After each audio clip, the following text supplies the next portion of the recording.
We've made it to week 15, and this week's crazy. A full slate of games, no bye weeks, a ton of playoff implications. And I'm excited because it's time for Meghan's Moneyline Parlay.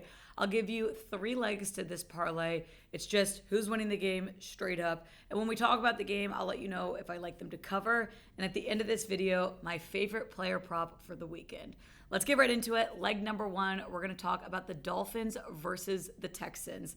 I love the Texans here. Straight up, Houston to win. I do like them to cover as well, -2.5. The Dolphins, yes, they are still technically alive for a postseason spot, but it's a real long shot. They'd have to win out. They'd need everything else to go their way. And the Texans are well rested. They had a late bye. They're coming off that bye week, which is exactly what Houston needed. I know this offense hasn't lived up to expectations, but I am still trusting CJ Stroud and Bobby Slowick. Injuries have hurt them, but this week they have Tank Dell, Nico Collins, Joe Mixon, all available. And they go up against a Dolphins team that, yes, on offense is looking better, but the defense is not at all. The Jets should have won last week, and the week prior, they allowed 30 points to the Packers. So give me the Texans, leg 1 to this Meghan's Moneyline Parlay, and I do like them to cover as well. Leg number 2, let's talk about the game of the week. It's the Bills versus the Lions. It's crazy that it's week 15, and we knew this game was going to be big. But when you look at an AFC team versus an NFC team, typically there's not a ton on the line. This week there is. Both teams are fighting for the top seed in their own conference. I like the Bills here. They're slight underdogs. It's going to boost the parlay, and they're coming off of what was the game of the year against the Rams. Bills lost that game, so they're a little bit more motivated to win here.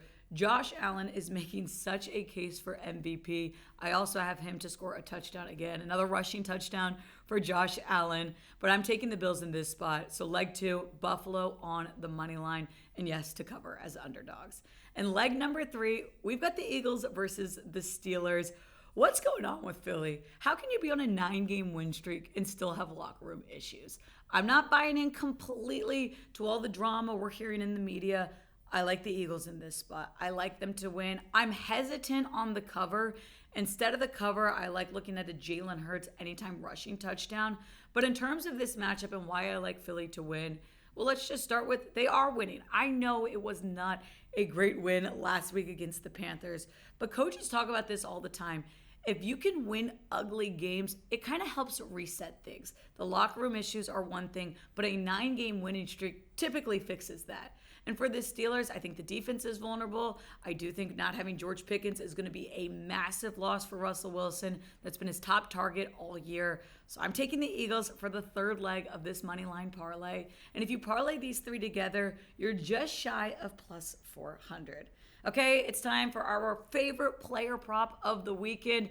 And yes, we're going back to this Texans game. I'm taking Nico Collins over 88.5 receiving yards. Unfortunately for Nico, he has been hurt a lot this season, but 6 healthy games, averaging 116 yards. He's only gone under 88 one time this season, and I think that we're going to see the Dolphins defense really struggle against receivers. So Nico Collins, my best bet, favorite player prop for the weekend, over 88.5 receiving yards. That's it for our Moneyline Parlay and our player prop of the weekend. Good luck, week 15. We'll see you here next week.